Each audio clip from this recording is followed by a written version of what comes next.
judge me? And the answer is, I'm not judging you. Judaism is judging you. I'm just obedient to Judaism. Judaism has already judged you. And I am simply a servant to Judaism, following the judgment and carrying out the process which I have to follow, since the judgment has already been made. So there's no judgment coming from me or from anybody like me. It's all coming upon you from Judaism itself. And so we're simply obedient to Judaism because we think that that is our lifeline. That's our chain connecting us to God. That's the rope from heaven. We have to hold on to that rope. If we don't hold on to that rope, what do we have? What do we have? We don't have anything. It's just like, make it up as you go along. Do your own thing and just, call yourself the head of your own religion, because there's no point in saying you're following anything else. If you don't follow the revelation from Mount Sinai, then just make it up and say you're the head of your own religion. Why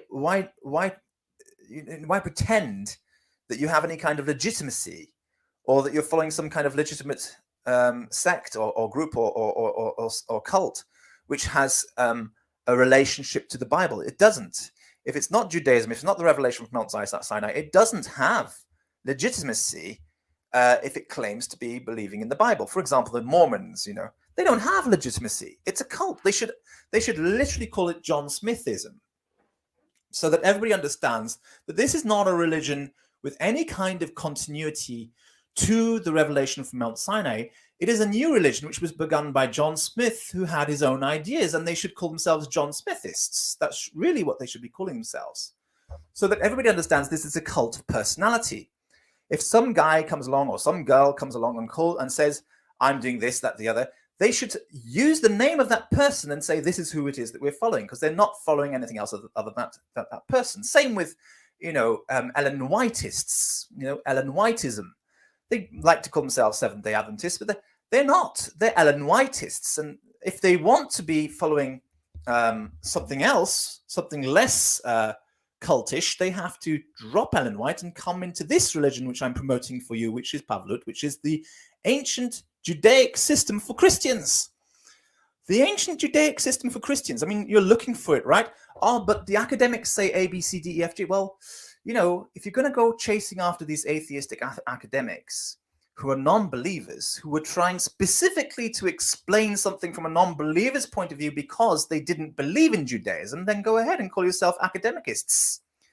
Do not call yourself a believer, because the foundation of that approach was non-belief. You have to call yourself a non-believer if you're going to go after that. If you're going to go after a group of Ellen White, call yourself Ellen Whiteists. If you're going to go after the John Smith Mormonists, call yourself John Smithists. If you're going to go after Calvin, call yourself Calvinists. Don't pretend that you're Christians. Call yourself Calvinists.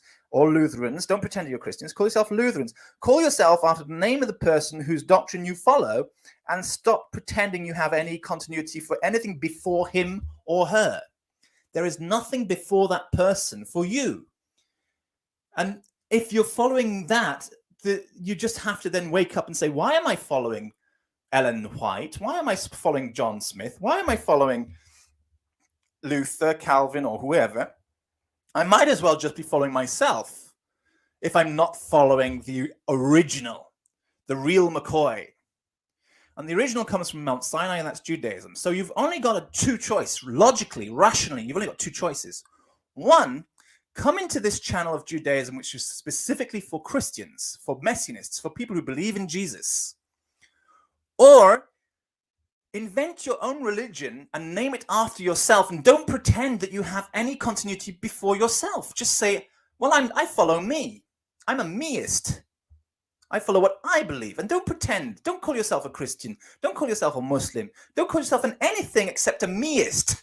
Call yourself a meist, because you're either following you, or you're following the truth, or you're just an idiot who's following somebody else's tradition because you don't have confidence in yourself, and you're too stupid to realize that you should be following the one true original system, which is Judaism, which is still here and isn't going to go anywhere. It's always been here. It's always will be here.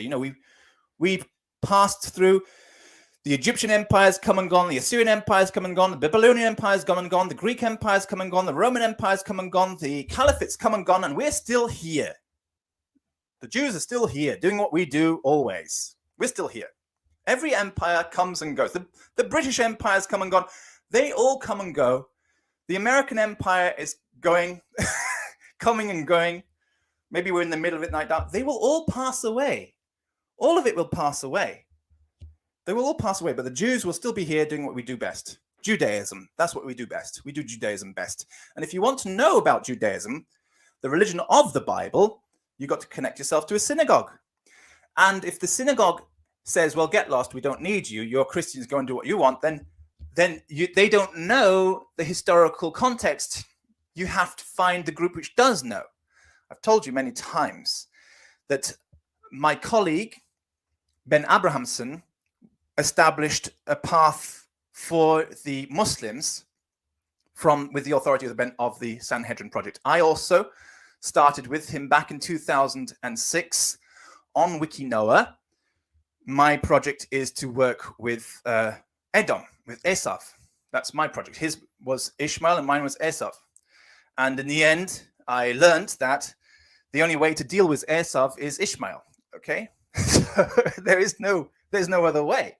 Historical approaches, and this is the only real option with a kind of with a link to the Sanhedrin Project in Jerusalem. It was Rabbi Steinsaltz, and my rabbi was Dov Meir Stein, who gave authority really to set this project up specifically for Bnei Dodim, for the children for the cousins, Bnei Dodim, for cousins. Children of the uncles literally means. Who are the uncles? Ishmael and Esav. So for the children of the uncles, we set up this project to try and deal with the children of the uncles, to try and find those other Hebrews, lost Hebrews. And the Esav project is the one that Ben Abrahamson didn't want. Surprise, surprise, I wonder why. Now I know why. It's like, well, I'll take this side, you take this. And we were for a while fighting over the Islam side. And in the end, it's like, okay, fine, I'll take this side, you take that side. It doesn't really matter. I understand now exactly why he didn't want to take this project, because it's actually much more difficult than the Ishmael project. And in the end result, though, there's only one way to deal with them. They're very, very difficult people. Esav is a very, very difficult project. It's a very, very difficult project. But I found the way. It took many, many years, but I found the way. And I think this is the correct way to do it, this historical approach to this form of two-tier system, Judaism for adults versus Judaism for children. And it's perfectly easy to understand when you understand what Jesus of Nazareth was talking about in his so many sayings, which are all about this exact specific kind of Kiruv project. So, are you a Messianic Jew? Do you think you're a Jew? You call yourself a Messianic Jew? All right, then I'm after you. I'm after you because you are in a cult and you've got to stop calling yourself a Messianic Jew. You only have two options, or three options really open to you. You can go and make tshuva, come back to Judaism, Orthodox Judaism, and properly practice as an Orthodox Jew. Or you can come into this system, which is there for you. Or you can be a meist. Stop calling yourself Messianic Jew, anything. Just call yourself a meist. Stop this fakeness, you know. Because at least if you're a meist, at least one thing. At least you're honest. At least you're confident. But what is it to be following somebody else's doctrines because you think that the truth is in that, related to the Bible, and yet not taking a stop to go to the Jewish yeshiva first, or not taking a stop to learn about the Jewish approach to Christianity first, which is what I'm offering on this channel. Okay, or the Jewish approach to Messianism in general, everybody who believes in Jesus the Messiah. This is the channel for you. This is the channel for you if you believe Jesus is the Messiah.